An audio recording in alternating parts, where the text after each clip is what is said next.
La Bible David Martin 1855. Le livre d'Esther. Esther chapitre 1. Or il arriva au temps d'Assuéru, qui régnait depuis les Indes jusqu'en Éthiopie, sur 127 provinces. Il arriva, dis-je, en ce temps-là, que le roi Assuéru étant assis sur le trône de son royaume, à Susan, la ville capitale, la 3e année de son règne, il fit un festin à tous les principaux seigneurs de ces pays et à ses serviteurs, de sorte que la puissance de la Perse et de Médie, savoir, les plus grands seigneurs et les gouverneurs des provinces, étaient devant lui, pour montrer les richesses de la gloire de son royaume, et la splendeur de l'excellence de sa grandeur, durant plusieurs jours, savoir, 180 jours. Et au bout de ces jours-là, le roi fit un festin pendant 7 jours, dans le parvis du jardin du palais royal, à tout le peuple qui se trouva dans Susan, la ville capitale, depuis le plus grand jusqu'au plus petit. Les tapisseries de blanc, de vert et de pourpre tenaient avec des cordons de fin lin, et d'écarlate à des anneaux d'argent, et à des piliers de marbre. Les lits étaient d'or et d'argent, sur un pavé de porphyre, de marbre, d'albâtre et de marbre tacheté. Et on donnait à boire en vaisselle d'or, qui était en diverses façons, et il y avait du vin royal en abondance, selon l'opulence du roi. Et la manière de boire fut telle qu'on l'avait ordonnée, on ne contraignait personne, car le roi avait ainsi expressément commandé à tous ses maîtres d'hôtel, de faire selon la volonté d'un chacun.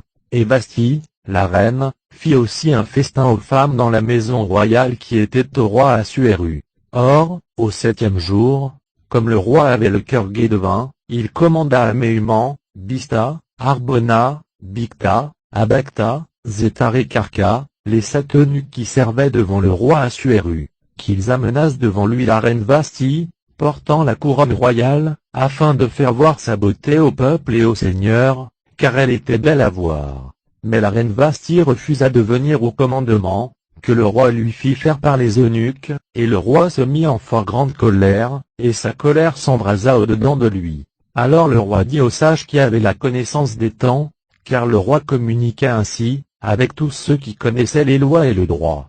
Et alors Carcéna, Sétar, Admata, Tarsi, Méré, Marséna et Mémucan, 7 seigneurs de Perse et de Médie, étaient proches de lui, qui voyaient la face du roi, et ils avaient les premiers sièges dans le royaume. Qu'y a-t-il à faire selon les lois à la reine Vasthi, pour n'avoir pas exécuté le commandement que le roi Assuéru lui a envoyé faire par les eunuques? Alors Mémucan parla en présence du roi et des seigneurs, disant, la reine Vasthi n'a pas seulement mal agi contre le roi, mais aussi contre tous les seigneurs, et contre tous les peuples qui sont dans toutes les provinces du roi Assuéru. Car l'action de la reine viendra à la connaissance de toutes les femmes, pour leur faire mépriser leur mari, quand on dira, le roi Assuéru avait commandé qu'on lui amenât la reine, et elle n'y est pas venue. Et aujourd'hui les dames de Perse et de Médie, qui auront appris la réponse de la reine, répondront ainsi à tous les seigneurs des pays du roi, et comme ce sera une marque de mépris, ce sera aussi un sujet d'emportement. Si le roi donc le trouve ainsi bon, qu'un édit royal soit publié de sa part, et qu'il soit écrit entre les ordonnances de Perse et de la Médie, et qu'il soit irrévocable, savoir, que Vasthi ne vienne plus devant le roi Assuéru, et que le roi donne son royaume à sa compagne, qui sera meilleure qu'elle. Et l'édit que le roi aura fait ayant été su par tout son royaume, quelque grand qu'il soit, toutes les femmes honoreront leur mari, depuis le plus grand jusqu'au plus petit. Et cette parole plut au roi et au seigneur, et le roi fit selon la parole de Mémucan. Il envoya des lettres par toutes les provinces du roi, à chaque province selon sa manière d'écrire, et à chaque peuple selon sa langue, afin que chacun fût maître en sa maison, et cela fut publié selon la langue de chaque peuple. Esther chapitre 2. Après ces choses, quand la colère du roi Assuéru fut apaisée, il se souvint de Vasthi, et de ce qu'elle avait fait, et de ce qui avait été décrété contre elle. Et les jeunes gens qui servaient le roi, dirent, qu'on cherche au roi des jeunes filles vierges, et belles à voir, et que le roi établisse des commissaires dans toutes les provinces de son royaume, qui assemblent toutes les jeunes filles, vierges et belles à voir, dans Susan, la ville capitale, en l'hôtel des femmes, sous la charge d'Égaï, eunuque du roi, le gardien des femmes, et qu'on leur donne leurs préparatifs. et la jeune fille qui plaira au roi, régnera en la place de Vasthi. Et la chose plut au roi, et il le fit ainsi. Or il y avait à Susan, la ville capitale, un homme juif, qui avait nom Mardochée, fils de Jaïr, fils de Simi, fils de Ki, Benjamite, lequel avait été transporté de Jérusalem, avec les prisonniers qui avaient été emmenés captifs avec Jéchonia, roi de Juda, lesquels Nebuchadnezzar, roi de Babylone, avait transportés. Et il nourrissait Hadassa, qui est Esther, fille de son oncle, car elle n'avait ni père ni mère. Et la jeune fille était de belle taille, et très belle à voir, et après la mort de son père et de sa mère, Mardochée l'avait prise pour sa fille. Et quand la parole du roi et son édit fut su, et que plusieurs jeunes filles eurent été assemblées à Susan, la ville capitale, sous la charge d'Hégaï, Esther aussi fut amenée dans la maison du roi, sous la charge d'Hégaï, gardien des femmes, lequel voyant la jeune fille, elle lui plut, et gagna ses bonnes grâces, de sorte qu'il lui fit aussitôt expédier ses préparatifs, et il lui ordonna son état, et cette jeune fille, telle qu'il les lui fallait ordonner de la maison du roi, et lui fit changer d'appartement, et la logea, elle et toutes les jeunes filles, dans un des plus beaux appartements de l'hôtel des femmes. Or Esther ne déclara point son peuple, ni son parentage, car Mardochée lui avait enjoint de n'en rien déclarer. Et Mardochée se promenait tous les jours devant le parvis de l'hôtel des femmes, pour savoir comment se portait Esther, et ce qu'on ferait d'elle. Or, quand le tour de chaque jeune fille était venu pour entrer vers le roi Assuérus, ayant achevé tout ce qui lui échait à faire selon ce qui était ordonné touchant les femmes, 12 mois durant, car c'est ainsi que s'accomplissaient les jours de leurs préparatifs, savoir, durant 6 mois avec de l'huile et de la myrrhe, et durant autres 6 mois avec des choses aromatiques, et autres préparatifs de femmes. Alors dans cet état la jeune fille entrait vers le roi, tout ce qu'elle demandait lui était donné pour aller avec elle depuis l'hôtel des femmes jusqu'à l'hôtel du roi. Elle y entrait sur le soir, et sur le matin elle retournait dans le second hôtel des femmes, sous la charge de Saasgaz, eunuque du roi, gardien des concubines, et elle n'entrait plus vers le roi, si ce n'est que le roi l'a voulu, et qu'elle fut appelée nommément. Quand donc le tour d'Esther, fille d'Abihaïl, oncle de Mardochée, laquelle Mardochée avait prise pour sa fille, fut venue pour entrer chez le roi, elle ne demanda rien, sinon ce que dirait Hégaï, eunuque du roi, gardien des femmes, et Esther gagnait la bonne grâce de tous ceux qui la voyaient.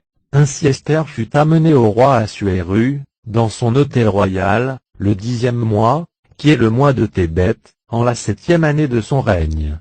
Et le roi aima plus Esther que toutes les autres femmes, et elle gagna ses bonnes grâces, et sa bienveillance plus que toutes les vierges, et il mit la couronne du royaume sur sa tête, et l'établit pour reine en la place de Vasthi. Alors le roi fit un grand festin à tous les principaux seigneurs de ses pays, et à ses serviteurs, savoir, le festin d'Esther, et il soulageait les provinces, et fit des présents selon l'opulence royale. Or, pendant qu'on assemblait les vierges pour la seconde fois, et que Mardochée était assis à la porte du roi, Esther ne déclara point son parentage, ni son peuple, selon que Mardochée le lui avait enjoint, car elle exécutait ce que lui disait Mardochée, comme quand elle était nourrie chez lui. En ces jours-là, Mardochée étant assis à la porte du roi, Bigtan et Thérès, 2 des eunuques du roi d'entre ceux qui gardaient l'entrée, se mutinèrent, et ils cherchaient de mettre la main sur le roi Assuérus. Ce que Mardochée ayant appris, il le fit savoir à la reine Esther, puis Esther le redit au roi de la part de Mardochée. Et on s'enquit de la chose, et on trouva que cela était vrai, et les eunuques furent tous deux pendus à un gibet, et cela fut écrit dans le livre des Chroniques, en la présence du roi. Esther chapitre 3. Après ces choses, le roi Assuérus fit de grands honneurs à Haman, fils d'Hammédatha, Agagien, il l'éleva, et mit son trône au-dessus de tous les seigneurs qui étaient avec lui. Et tous les serviteurs du roi, qui étaient à la porte du roi, s'inclinaient et se prosternaient devant Haman, car le roi en avait ainsi ordonné. Mais Mardochée ne s'inclinait point, ni ne se prosternait point devant lui. Et les serviteurs du roi qui étaient à la porte du roi, disaient à Mardochée, « Pourquoi violes-tu le commandement du roi ?» Il arriva donc qu'après qu'ils le lui eurent dit plusieurs jours, et qu'il ne les eut point écoutés, ils le rapportèrent à Haman, pour voir si les paroles de Mardochée seraient fermes, parce qu'il leur avait déclaré qu'il était juif. Et Haman vit que Mardochée ne s'inclinait, ni ne se prosternait point devant lui, et il en fut rempli de colère. Or il ne daignait pas mettre la main sur Mardochée seul, mais parce qu'on lui avait rapporté de quelle nation était Mardochée, il cherchait d'exterminer tous les Juifs qui étaient par tout le royaume d'Assuéru, comme étant la nation de Mardochée. Et au premier mois, qui est le mois de Nisan, la 12e année du roi Assuéru, on jeta Pur, c'est-à-dire, le sort, devant Haman, pour chaque jour et pour chaque mois, et le sort tomba sur le 12e mois, qui est le mois d'Adar. Et Haman dit au roi Assuéru, il y a un certain peuple dispersé entre les peuples, par toutes les provinces de ton royaume, et qui toutefois se tient à part, duquel les lois sont différentes de celles de tout autre peuple, et ils ne font point les lois du roi, de sorte qu'il n'est pas expédié au roi de les laisser ainsi. S'il plaît donc au roi, qu'on écrive pour les détruire, et je délivrerai 10 000 talents d'argent entre les mains de ceux qui manient les affaires, pour les porter dans les trésors du roi. Alors le roi tira son anneau de sa main, et le donna à Haman, fils de Hammédatha, Agagien, oppresseur des Juifs. Outre cela, le roi dit à Haman, cet argent t'est donné avec le peuple, pour faire de lui comme il te plaira. Et le 13e jour du premier mois, les secrétaires du roi furent appelés, et on écrivit selon le commandement d'Haman, aux satrapes du roi, aux gouverneurs de chaque province, et aux principaux de chaque peuple, à chaque province selon sa façon d'écrire, et à chaque peuple selon sa langue, le tout fut écrit au nom du roi Assuéru, et cacheté de l'anneau du roi. Et les lettres furent envoyées par des courriers dans toutes les provinces du roi, afin qu'on eût à exterminer, à tuer et détruire tous les Juifs, tant les jeunes que les vieux, les petits enfants et les femmes, dans un même jour, qui était le 13e du 12e mois, qui est le mois d'Adar, et à piller leurs dépouilles. Les patentes qui furent écrites, portaient, que cette ordonnance serait publiée dans chaque province, et qu'elle serait proposée publiquement à tous les peuples, afin qu'on fût prêt pour ce jour-là. Ainsi les courriers, pressés par le commandement du roi, partirent. L'ordonnance fut aussi publiée dans Susan, la ville capitale. Mais le roi et Haman étaient assis pour boire, pendant que la ville de Susan était en perplexité. Esther chapitre 4. Or, quand Mardochée eut appris tout ce qui avait été fait, il déchira ses vêtements, et se couvrit d'un saquet de cendres, et il sortit par la ville, criant d'un cri grand et amer. Et il vint jusqu'au devant de la porte du roi, car il n'était point permis d'entrer dans la porte du roi, étant vêtu d'un sac. Et en chaque province, dans les lieux où la parole du roi et son ordonnance parvint, les Juifs furent en grand deuil, jeûnant, pleurant et se lamentant, et plusieurs se couchaient sur le saquet sur la cendre. Or les demoiselles d'Esther, et ses eunuques, vinrent et lui rapportèrent ces choses, et la reine fut fort affligée, et elle envoya des vêtements pour en vêtir Mardochée, et afin qu'il ôtât son sac de dessus lui, mais il ne les prit point. Alors Esther appela Attache, l'un des eunuques du roi, lequel il avait établi pour la servir, et elle lui donna charge de savoir de Mardochée, ce que c'était, et pourquoi il en usait ainsi. Attache donc sortit vers Mardochée en la place de la ville, qui était au devant de la porte du roi. Et Mardochée lui déclara tout ce qui lui était arrivé, et l'offre de l'argent comptant, qu'Haman avait promis de délivrer au trésor du roi, à cause des Juifs, afin qu'on les détruisît. Et il lui donna une copie de l'ordonnance qui avait été mise par écrit, et qui avait été publiée dans Susan, afin de les exterminer, pour la montrer à Esther et lui faire entendre le tout, et lui recommander d'entrer chez le roi, pour lui demander grâce, et lui faire requête pour sa nation. Ainsi Attache revint, et rapporta à Esther les paroles de Mardochée. Et Esther dit à Attache, et lui commanda de dire à Mardochée, tous les serviteurs du roi, et le peuple des provinces du roi savent qu'il n'y a ni homme, ni femme, qui entre chez le roi, au parvis de dedans, sans y être appelé, et que c'est une de ses lois, de le faire mourir, à moins que le roi ne lui ait tendu le sceptre d'or, car en ce cas-là il a la vie sauve. Or il y a déjà 30 jours que je n'ai point été appelé pour entrer chez le roi. On rapporta donc les paroles d'Esther à Mardochée. Et Mardochée dit confie cette réponse à Esther, ne pense pas en toi-même que toi seul d'entre tous les Juifs, échappe dans la maison du roi. mais si tu te tais entièrement en ce temps-ci, les Juifs respireront et seront délivrés par quelque autre moyen, mais vous périrez, toi et la maison de ton père. Et qui sait si tu n'es point parvenu au royaume pour un temps comme celui-ci? Alors Esther confie cette réponse à Mardochée. Va, assemble tous les Juifs qui se trouveront à Susan, et jeûnez pour moi, et ne mangez et ne buvez de 3 jours, tant la nuit que le jour, et moi et mes demoiselles nous jeûnerons de même, puis je m'en irai ainsi vers le roi, ce qui n'est point selon la loi, et s'il arrive que je périsse, que je périsse. Mardochée donc s'en alla, et fit comme Esther lui avait commandé. Esther chapitre 5.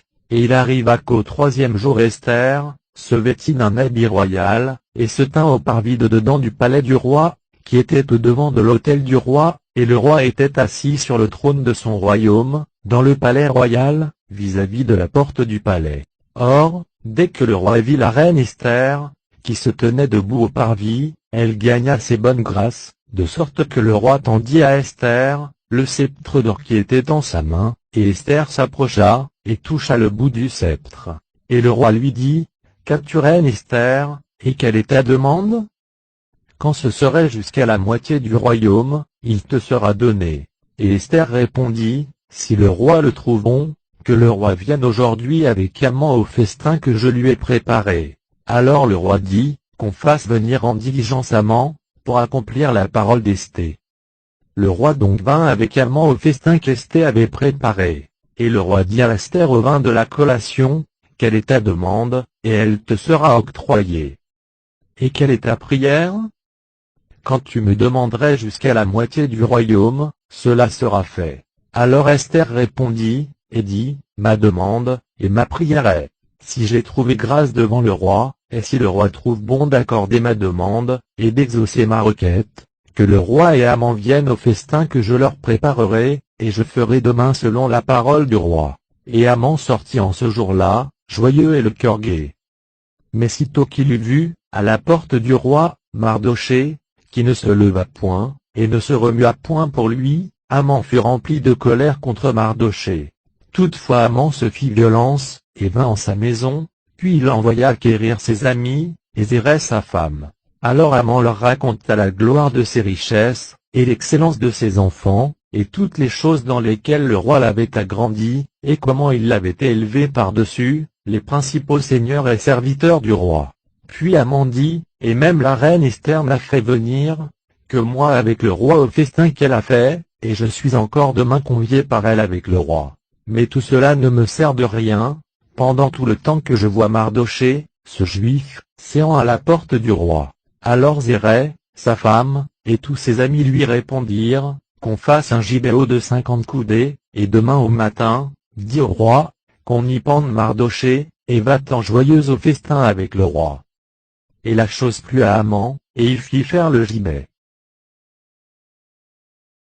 Esther chapitre 6. Cette nuit-là le roi ne pouvait dormir, et il commanda qu'on lui apportât le livre des mémoires, c'est-à-dire, les chroniques, et on les lut devant le roi. Et il trouva écrit que Mardochée avait donné avis de la conspiration de Bigthana et de Thérès, 2 des eunuques du roi, d'entre ceux qui gardaient l'entrée, lesquels avaient cherché de mettre la main sur le roi Assuérus. Alors le roi dit, « Quel honneur et quelle distinction a-t-on accordé à Mardochée pour cela ?» Et les gens du roi, qui le servaient, répondirent, « On n'a rien fait pour lui. » Et le roi dit, « Qui est au parvis ?» Or Haman était venu au parvis du palais du roi, pour dire au roi qu'il fit pendre Mardochée au gibet, qu'il lui avait fait préparer. Et les gens du roi lui répondirent, « Voilà Haman qui est au parvis. » Et le roi dit, « Qu'il entre. » Haman donc entra, et le roi lui dit, « Que faudrait-il faire à un homme que le roi prend plaisir d'honorer ?» Or Haman dit en son cœur, « À qui le roi voudrait-il faire plus d'honneur qu'à moi ?» Et Haman répondit au roi, « Quant à l'homme que le roi prend plaisir d'honorer, qu'on lui apporte le vêtement royal, dont le roi se vêt, et qu'on lui amène le cheval que le roi monte, et qu'on lui mette la couronne royale sur la tête, et qu'ensuite on donne ce vêtement, et ce cheval à quelqu'un des principaux, et des plus grands seigneurs qui sont auprès du roi, et qu'on revête l'homme que le roi prend plaisir d'honorer, et qu'on le fasse aller à cheval par les rues de la ville, et qu'on crie devant lui, c'est ainsi qu'on doit faire à l'homme que le roi prend plaisir d'honorer. Alors le roi dit à Haman, hâte-toi, prends le vêtement, et le cheval, comme tu l'as dit, et fais ainsi à Mardochée le Juif, qui est assis à la porte du roi, ne mets rien de tout ce que tu as dit. Haman donc prit le vêtement et le cheval, et vêtit Mardochée, et il le fit aller à cheval par les rues de la ville, et il criait devant lui, c'est ainsi qu'on doit faire à l'homme que le roi prend plaisir d'honorer. Puis Mardochée s'en retourna à la porte du roi, mais Haman se retira promptement en sa maison, tout affligé, et ayant la tête couverte. Et Haman raconta à Zérès, sa femme, et à tous ses amis, tout ce qui lui était arrivé.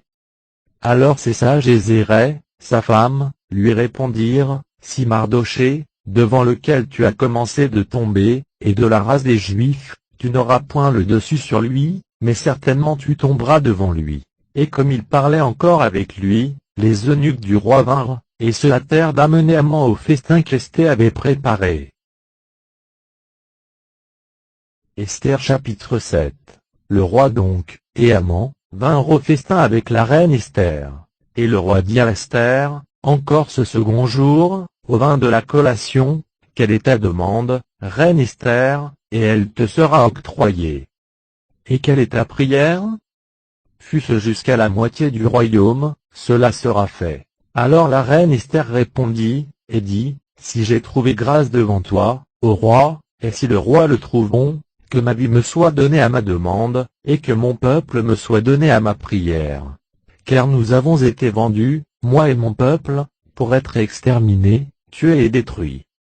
Que si nous avions été vendus pour être serviteurs et servantes, je me fusse tu, bien que l'oppresseur ne récompenserait point, le dommage que le roi en recevrait. Et le roi Assuérus parla, et dit à la reine Esther, qui est et où est cet homme qui a été si téméraire que de faire cela? Et Esther répondit, l'oppresseur est l'ennemi et ce méchant Haman ici. Alors Haman fut troublé de la présence du roi et de la reine.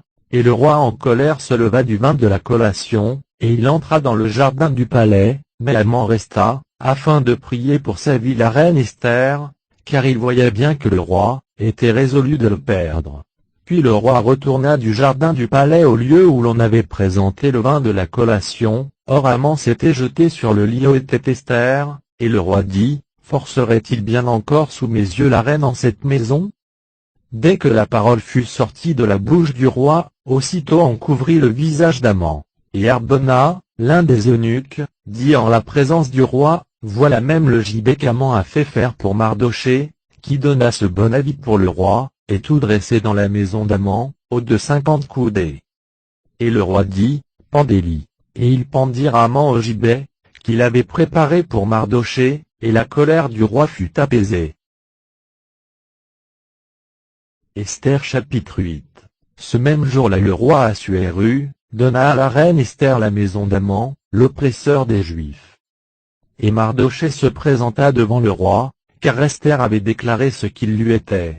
Et le roi prit son anneau qu'il avait fait ôter à Haman, et le donna à Mardochée, et Esther établit Mardochée sur la maison d'Haman. Et Esther continua de parler en la présence du roi, et se jetant à ses pieds, elle pleura, et elle le supplia de faire que la malice d'Haman, Agagien, et ce qu'il avait machiné contre les Juifs, n'eut point d'effet. Et le roi tendit le sceptre d'or à Esther.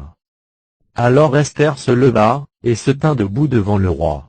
Et elle dit, si le roi le trouve bon, et si j'ai trouvé grâce devant lui, et si la chose semble raisonnable au roi, et si je lui suis agréable, qu'on écrive pour révoquer les lettres qui regardaient la machination d'Haman, fils d'Hammédatha, Agagien, qu'il avait écrites pour détruire les Juifs qui sont dans toutes les provinces du roi. Car comment pourrais-je voir le mal qui arriverait à mon peuple, et comment pourrais-je voir la destruction de ma parenté? Et le roi Assuérus dit à la reine Esther, et à Mardochée, Juif, voilà, j'ai donné la maison d'Haman à Esther, et on l'a pendu au gibet, parce qu'il avait étendu sa main sur les Juifs. Vous donc écrivez au nom du roi en faveur des Juifs, comme il vous plaira, et cachetez l'écrit de l'anneau du roi, car l'écriture, qui est écrite au nom du roi, et cacheté de l'anneau du roi, ne se révoque point. Et en ce même temps, le 23e jour du 3e mois, qui est le mois de Sivan, les secrétaires du roi furent appelés, et on écrivit aux Juifs, comme Mardochée le commanda, et aux satrapes, et aux gouverneurs, et aux principaux des provinces, qui étaient depuis les Indes jusqu'en Éthiopie, savoir, 127 provinces, à chaque province selon sa façon d'écrire. Et à chaque peuple selon sa langue, et aux Juifs selon leur façon d'écrire et selon leur langue.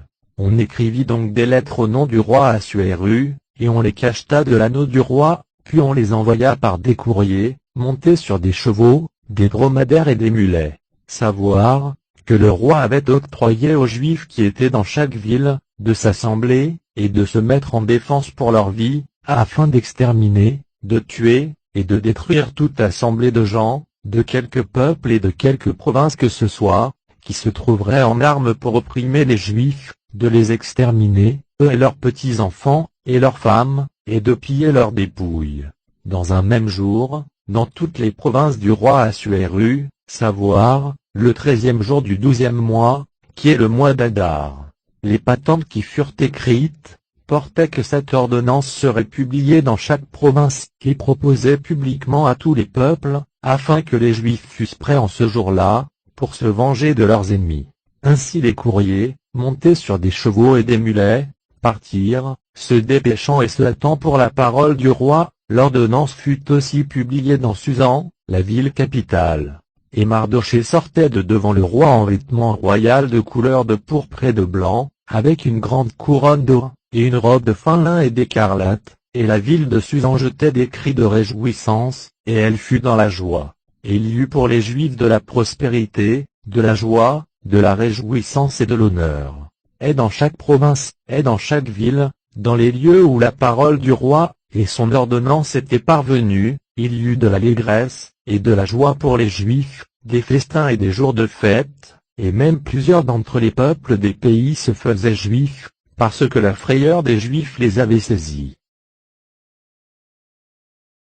Esther chapitre 9. Le 12e mois donc, qui est le mois d'Adar, le 13e jour de ce mois, auquel la parole du roi et son ordonnance devaient être exécutées, au jour que les ennemis des Juifs espéraient en être les maîtres, au lieu que le contraire devait arriver, savoir, que les Juifs seraient maîtres de ceux qui les haïssaient. Les Juifs s'assemblèrent dans leurs villes, par toutes les provinces du roi Assuéru, pour mettre la main sur ceux qui cherchaient leur perte, mais nul ne put tenir ferme devant eux, parce que la frayeur qu'on avait d'eux avait saisi tous les peuples, et tous les principaux des provinces, et les satrapes, et les gouverneurs, et ceux qui maniaient les affaires du roi, soutenaient les Juifs, parce que la frayeur qu'on avait de Mardochée les avait saisis.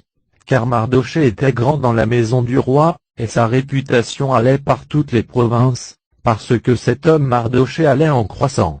Les Juifs donc frappèrent tous leurs ennemis à coups d'épée, et en firent un grand carnage, de sorte qu'ils traitèrent selon leurs désirs ceux qui les haïssaient. Et même dans Susan, la ville capitale, les Juifs tuèrent et firent périr 500 hommes. Ils tuèrent aussi par Sandata, Dalphon, Aspata, Porata, Adalia, Aridata, Parmasta, Arisaï, Aridaï et Vajezata, 10 fils d'Aman, fils d'Amedata, l'oppresseur des Juifs, mais ils ne mirent point leurs mains au pillage. Et ce jour-là on rapporta au roi, le nombre de ceux qui avaient été tués dans Susan, la ville capitale. Et le roi dit à la reine Esther, dans Susan, la ville capitale, les Juifs ont tué et détruit 500 hommes, et les 10 fils d'Aman, qu'auront-ils fait au reste des provinces du roi? Toutefois quelle est ta demande, et elle te sera octroyée.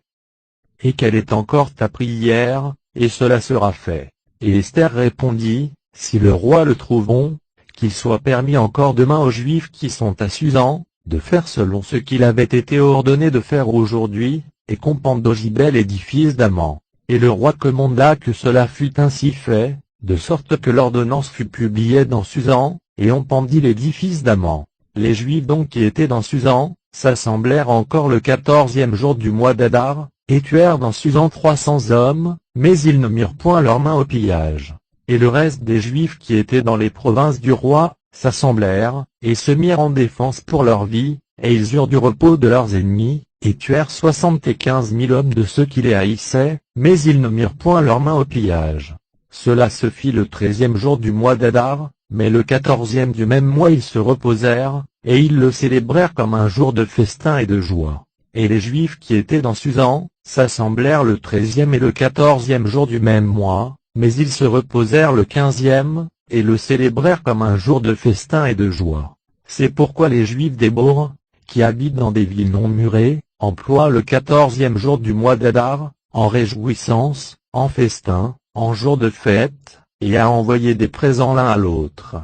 Car Mardochée écrivit ces choses, et en envoya les lettres à tous les Juifs qui étaient dans toutes les provinces du roi Assuéru, tant près que loin, leur ordonnant qu'ils célébrassent le 14e jour du mois d'Adar, et le 15e jour du même mois chaque année, selon les jours auxquels les Juifs avaient eu du repos de leurs ennemis, et selon le mois où leur angoisse fut changée en joie, et leur deuil en jour de fête, afin qu'ils les célébrassent comme des jours de festin et de joie, et en envoyant des présents l'un à l'autre, et des dons aux pauvres. Et chacun des Juifs se soumit à faire ce qu'on avait commencé, et ce que Mardochée leur avait écrit. Parce qu'Aman, fils d'Ammédatha, Agagien, l'oppresseur de tous les Juifs, avait machiné contre les Juifs de les détruire, et qu'il avait jeté pur, c'est-à-dire, le sort, pour les défaire, et pour les détruire. Mais quand Esther fut venue devant le roi, il commanda par lettre que la méchante machination qu'Aman avait faite contre les Juifs, retomba sur sa tête, et qu'on le pendit, lui et ses fils, au gibet. C'est pourquoi on appelle ces jours-là Purim, du nom de Pur. Et suivant toutes les paroles de cette dépêche, et selon ce qu'ils avaient vu sur cela, et ce qui leur était arrivé, les Juifs établirent et se soumirent, eux et leur postérité, et tous ceux qui se joindraient à eux, à ne manquer point de célébrer, selon ce qui en avait été écrit, ces 2 jours, dans leur saison, chaque année. Et ils ordonnèrent que la mémoire de ces jours serait célébrée et solennisée dans chaque âge, dans chaque famille, dans chaque province et dans chaque ville, et qu'on n'abolirait point ces jours de Purim entre les Juifs, et que la mémoire de ces jours-là ne s'effacerait point en leur postérité. La reine Esther aussi, fille d'Abihaïl, avec Mardochée, Juif, écrivit tout ce qui était requis pour autoriser cette patente de Purim, pour la seconde fois. Et on envoya des lettres à tous les Juifs dans les 127 provinces du royaume d'Assuéru, avec des paroles de paix et de vérité, pour établir ces jours de Purim dans leur saison, comme Mardochée, Juif, et la reine Esther, l'avaient établi, et comme ils les avaient établis pour eux-mêmes et pour leur postérité, pour être des monuments de leur jeûne, et de leurs cris. Ainsi l'édit d'Esther autorisa cet arrêt-là de Purim, comme il est écrit dans ce livre. Esther chapitre 10. Puis le roi Assuéru imposa un tribut sur le pays, et sur les îles de la mer. Or, quant à tous les exploits de sa force et de sa puissance, et quant à la description de la magnificence de Mardochée, de laquelle le roi l'honora, ces choses ne sont-elles pas écrites dans le livre des chroniques des rois de Médie et de Perse? Car Mardochée le Juif fut le second après le roi Assuéru, et il fut grand parmi les Juifs, et agréable à la multitude de ses frères, procurant le bien de son peuple, et parlant pour la prospérité de toute sa race.